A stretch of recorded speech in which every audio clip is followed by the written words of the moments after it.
I remember the day the sheriff came and gave us the eviction notice and her breaking down in tears. And that was like the side of my mom I've never seen before. Her crying. It hurt. It hurt because I felt the pain my mother was feeling. You could see it. She went from smiling all the time to being sad and worried. And there'll be days that she would say she wasn't hungry and make sure we ate. But she would always make sure to have us know that everything was okay. My mom moved in a very drug-heavy populated area. I began to develop friendships with these men that were drug dealers. And the more I hung out with them, the less I wanted to go to work, because I would begin to see the benefits of selling drugs, right? Not worried about the consequences, but I seen the benefits. And I was like, okay, this will help me be able to provide from home, or forget waiting on a check. I can make money every day.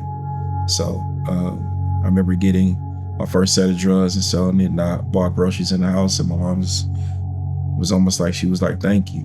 And I said, okay, this is what I'm gonna do. So I quit my job and started becoming a full-time drug dealer. I was caught selling drugs for the first time. I ended up bailing out. I walked all the way from the county, and I just remember like, I'm done. And verbally we could say we're done with things, but our actions don't line up with what we're saying. And so the first day that I decided to sell drugs again, I was all set and ready. I was in the neighborhood. Police rolled by, so we all ended up running before they saw us. And I hopped in the car with my cousin, and we ended up going around the block, trying to stall them out. And they get behind us and try to lie about my name. And again, I'm under the influence of marijuana, not remembering that I have all these bags of crack cocaine on me in my mouth, and I chewed them up. And I'm telling you, I thought it was over. And I'm just praying to God, I don't care what they call it, don't let me die. Don't let me OD. And I passed out. First thing I saw when I got in that holding cell, when I got to the county, was a Bible. I didn't even know where to turn, but I remember somebody always telling me, start in Proverbs, right? It's one for every day of the month. So I started reading, and I got to Proverbs 4, which is my favorite, because it starts off as my son, right? And it's like a father talking to a son, and it held me in the headlock, like, okay, I'm listening as a son. When I began to cry, I said, Lord, where's my father? And that was the first time I ever heard his voice, and he said, I am your father. And at that moment, I felt like the weight of using that as an excuse being lifted. One day I asked the Lord, I said, Lord, what is my purpose, right? And that's really all he's waiting for. He's waiting for us to ask him. And he said, what have you been doing your whole life?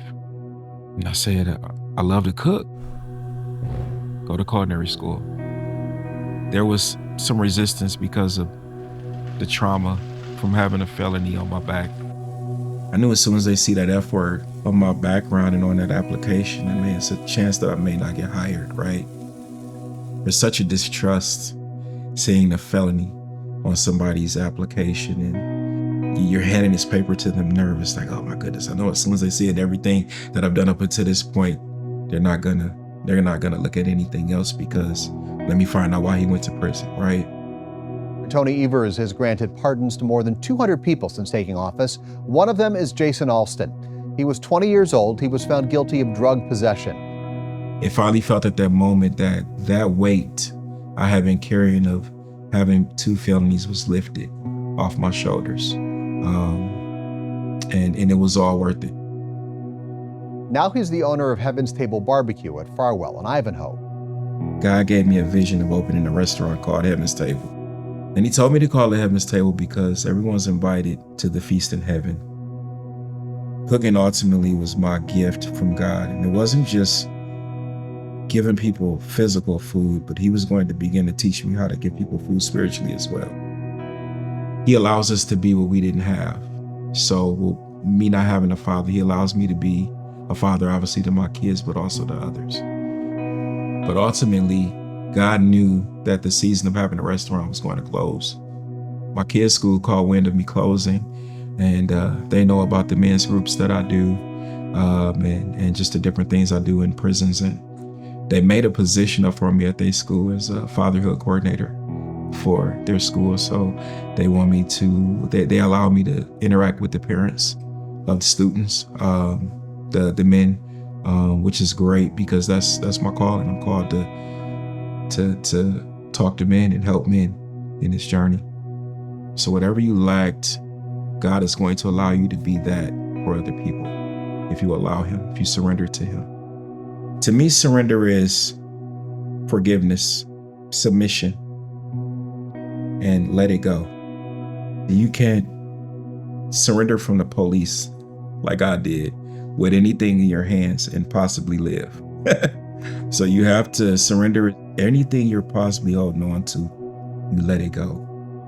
Do it in every aspect of your life, in your marriage, at work, with your relationship with your kids.